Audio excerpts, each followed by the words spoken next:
January 2024.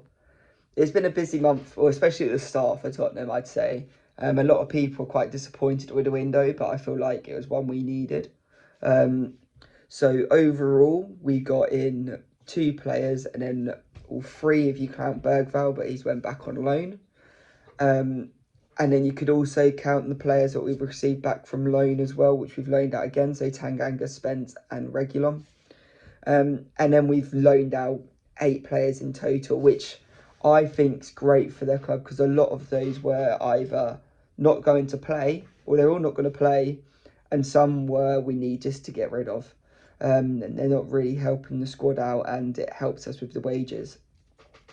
So we'll go with departures first. We've got Lloris going out on a free transfer, Dyer going on loan to Bayern, Veliz going to Seville, Reguilon to Brentford, Spence to Genoa, Perisic to Hajduk Split on loan, Tanganga to Millwall, and Phillips to Plymouth. So when you look at all of those, really, Lloris and Dyer and Perisic, they've now left the club because either they're on loan or free transfer, and the loan's going to be pushing to the end of the contract, or it's an obligation. Then you look at the youngsters, so we go Veliz and Phillips, can kind of put Tanganga in that and Spence in that, but I don't think they'll stay at Tottenham past the summer, really. So you look at Phillips, playing really good at Plymouth right now. Plymouth fans are rating him so highly. There's the YouTuber Pieface. He was putting on Twitter the other day that he's going to be a future Tottenham captain. I'm not sure about future Tottenham captain, but him as a backup next season, or 5th choice if he stays with us next season or goes out on loan again, I think that's a brilliant option for us. And then you look at Veliz with his injury as well. And especially with Dane Scarlett coming back, I think Dane Scarlett coming back was the thing what has pushed Veliz out of the club, if I'm honest. Because I don't think there's point in having both of those as your 3rd choice striker. I think only one of them's really going to get any game time. So you look at that. Dane Scarlett wouldn't be able to play in England for any other club because of the he's already played for I think 2 or 3 now. So it would have to be Veliz going out on loan. It's no obligation, no option, nothing. So it's a straight loan for 6 months. Meets up with Lamella, probably comes home and becomes brilliant. Like, not amazing, but like Lamella was, and play for the shirt. Then you look at the other outgoings we had in January. You're looking at Jed Spence.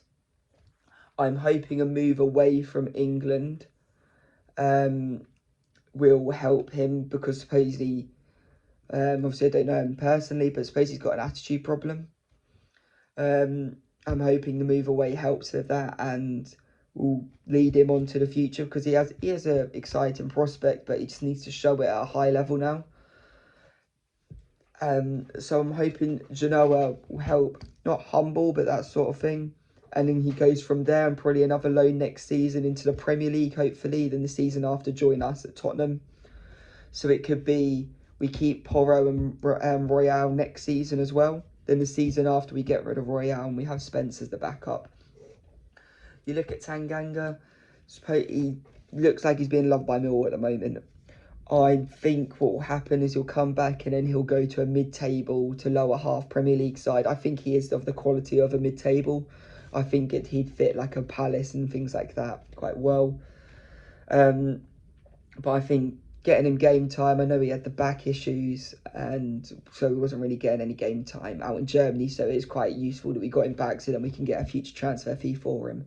Because he's not really going to get anything back if we're just keeping him and not playing at all.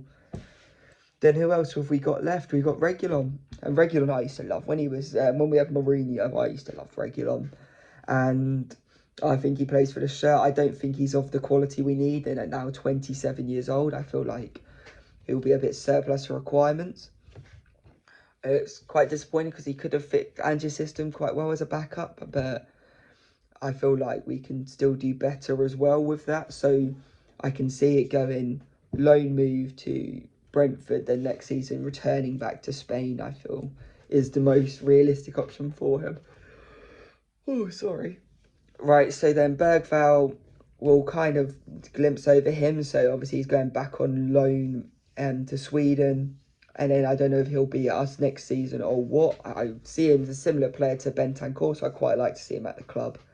And learning from Bentancur and then getting time with our under-23s. Werner, I've always liked Werner. I know he's not a finisher, but I love his movement. His movement is one of the best, I believe. And I feel like once he starts getting into the squad, you've already seen it in the last couple of games, but once he gets used to our squad, that's going to be brilliant. I feel like that front three, you're probably looking, Werner will probably go to the right maybe, Son on the left and Richarlison up the middle. Or we could change formation and go for a 2 up top and then like a 4-1-2-1-2. Or I'm not really sure how he's going to change it, because obviously you've got Richarlison, who's on really good form, Son, who's a better striker than left winger. So then do you keep Werner on the left, do you have Son up the middle, then Kulu on the right, or do you push Richarlison to the right, or do you try things like that? I'm not really sure how he's going to do it, but I feel like you could have either the normal front three, Son, Richie and Kulu, then you have Werner off the bench, which could be a great option. But yeah, I don't feel like you can drop Werner, I don't feel like you can drop Richarlison at the moment. And then it's quite harsh to drop Kulu. So yeah, and then also Son will fit on the left. It's a tricky one, but it's a good situation to have. Dragosin, I'm looking forward to it. I feel like he's a good backup. I don't think he's ready to start for us yet, and I don't think he's of the Romero or Van der Ven level. I think Van der Ven's our best centre back, but I feel like he's a good option to have. He was a little bit shaky the other game when we played at home against Everton. Not at home again, away at Everton, sorry. And then who was the game before that? But both the games he's played currently, he's looked a little bit shaky, but that probably nerves him getting used to the pace of the league because it's so much different to Serie A. So I feel like after a few games or so, he will start to settle in. And it is quite a shame that we've got no cup competitions to kind of bed him in with the squad as well. But no, I think overall it is a brilliant transfer window. I don't think you could ask for much more because we're not in cups as well. You don't need to use the squad as much. So it's just getting players that we need, and there's no point forcing a player or spending more than we need to, or just getting a player for a stopgap who's not going to be perfect for us.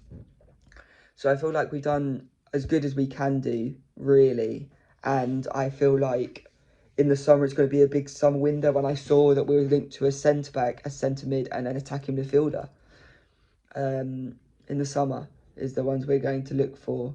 So I feel like, yeah, let me know how you think the January transfer window went. I'm really happy with it. Obviously, you always want more players, but I feel like if you was getting more, I think you're just pushing it and going for the sake of it, really, especially with AFCON and Asia Cup, with the players coming back. Basuma's now coming back, Sar's coming back. Son will probably be coming back at end of February time. I feel like we're going to do well this season still. We're, 7 points off of top of the league. We've still got to play those 3 teams still. If we beat them all, we go to 4 points off top. That's how you got to look at it now. And I feel like we can beat all of those teams. Liverpool away is going to be hard, but Arsenal at home we should be able to win. City's it's a mixed bag, really. Never know which City's going to show up. If City, like they did in the Cup, show up, we've got no chance, really. But any other City which holds up, I feel like we've got a good chance.